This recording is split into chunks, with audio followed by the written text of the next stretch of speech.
আশা করি ভালো আছো। প্রতিবারে না আপনার সামনে নতুন আরেকটি ভিডিও নিয়ে চলে আসলাম। আপনারা যারা এইচএসসি 2024 সালে পরীক্ষা দেবেন, আপনারা পরীক্ষা কিন্তু জানেন 30শে জুন শুরু হবে, ঠিক আছে। কিন্তু বন্যার কারণে যে বোর্ডে পরীক্ষা স্থগিত থাকবে, আর সেই নিয়ে আলোচনা করব, ঠিক আছে। আপনারা জানেন যে সিলেট এবং সুনামগঞ্জে বন্যার কারণে কিন্তু অনেক শিক্ষা প্রতিষ্ঠান ডুবে গেছে, ঠিক আছে, এবং অনেক কেন্দ্র ডুবে গেছে। আজকে এই নিয়ে আলোচনা করব যে এলাকাগুলিতে পরীক্ষা হবে না এইচএসসি 2024, তারা পরীক্ষা স্থগিত থাকবে, ঠিক আছে। তার জন্য আপনার কাছে একটা অনুরোধ থাকবে, যদি আপনি এই চ্যানেল নতুন হয়ে থাকেন তো অবশ্যই চ্যানেল সাবস্ক্রাইব করে পাশে রাখবেন এই ধরনের নিত্য নতুন ভিডিও পাওয়ার জন্য, ঠিক আছে। আমরা চলে যাই সেই যে আপডেট নিউজে। দেখতে পাচ্ছেন যে বন্যা কবলিত এলাকায় স্থগিত থাকবে এইচএসসি পরীক্ষা, ঠিক আছে। কোন কোন এলাকায় এর নিচে দেখতে পাচ্ছেন যে শিক্ষা মন্ত্রণালয়ে অনুষ্ঠিত জাতীয় মনিটরিং ও আইনশৃঙ্খলা কমিটির সভায় বক্তব্য দেন শিক্ষামন্ত্রী, ঠিক আছে। যেসব অঞ্চলে বন্যা হবে সেখানে এইচএসসি পরীক্ষা স্থগিত থাকবে বলে জানিয়েছেন শিক্ষামন্ত্রী মহিবুল হাসান চৌধুরী নোবেল, ঠিক আছে। আপনারা বুঝতে পারছেন যেগুলো এলাকা বন্যা থাকবে সেগুলো এলাকায় একমাত্র পরীক্ষা স্থগিত থাকবে, ঠিক আছে।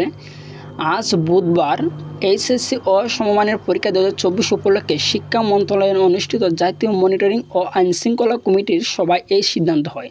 সভায় সভাপতিত্ব করেন শিক্ষামন্ত্রী মহিবুল হাসান চৌধুরী। সভা শেষে মন্ত্রণালয়কে সংবাদ সম্মেলনে তিনি একথা বলেন। শিক্ষামন্ত্রী বলেন যে আবহাওয়া পূর্বাভাস ও পানি সীমার বিষয়টি পর্যবেক্ষণ করা হচ্ছে। যে অঞ্চলে বন্যা ছড়াবে শুধু সেখানেই পরীক্ষা নেওয়া হবে না, পরিস্থিতি স্বাভাবিক করে সেই পরীক্ষা আবার নেওয়া হবে, ঠিক আছে। যে এলাকায় আবহাওয়ার পূর্বাভাস ও পানি সীমার বিষয়টি পর্যবেক্ষণ করেছে, মানে যে এলাকায় কিন্তু বন্যা আশঙ্কা অথবা বন্যা হবে শুধুমাত্র সেই এলাকায় কিন্তু পরীক্ষা নেওয়া হবে না, কিন্তু যে পরীক্ষা নেওয়া বর্তমান স্থিত থাকবে সে পরীক্ষা কিন্তু পরে নেওয়া হবে। এছাড়াও আসন্ন এইচএসসি ও সমমানের পরীক্ষা উপলক্ষে আগামী 29শে জুন থেকে 11 আগস্ট পর্যন্ত সব কোচিং সেন্টার বন্ধ বলে জানান শিক্ষামন্ত্রী, ঠিক আছে। যে 29শে জুন থেকে 11 আগস্ট পর্যন্ত যেগুলো কোচিং সেন্টার সেগুলো কিন্তু বন্ধ থাকবে, ঠিক আছে, সে আলোচনা করে, ঠিক আছে। এখানে দেখতে পাচ্ছেন যে এবার দেশের 9,463টি শিক্ষা প্রতিষ্ঠানে 14,50,970 জন শিক্ষার্থী এসএসসি ও সমান পরীক্ষায় বসবে, ঠিক আছে। এবার যে এসএসসি 2024 সালে যারা পরীক্ষা দেবে তারা মোট যে শিক্ষার্থীর সংখ্যা হচ্ছে যে 14,50,970 জন শিক্ষার্থী। এর মধ্যে ছাত্র হচ্ছে 7,50,281 জন এবং ছাত্রী হচ্ছে 7,05,09 জন এবং কেন্দ্রের যে সংখ্যা 2,725টি, ঠিক আছে।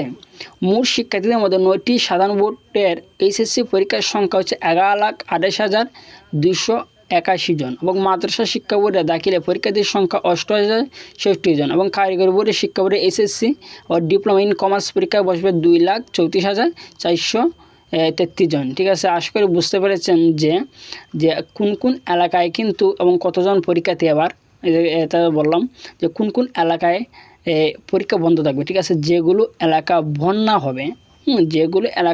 হবে সেই সব এলাকায় কিন্তু এইচএসসি পরীক্ষা স্থগিত থাকবে, ঠিক আছে। এই নিয়ে কিন্তু জানালেন শিক্ষামন্ত্রী মহিবুল হাসান, ঠিক আছে। আজকে এই ছিল আলোচনা, ঠিক আছে। যদি আশা করি বুঝতে পেরেছেন, তারপর যদি না বুঝেন তো অবশ্যই আমাকে কমেন্ট বক্সে জানাবেন, যে আমি উত্তর দেওয়ার চেষ্টা করব।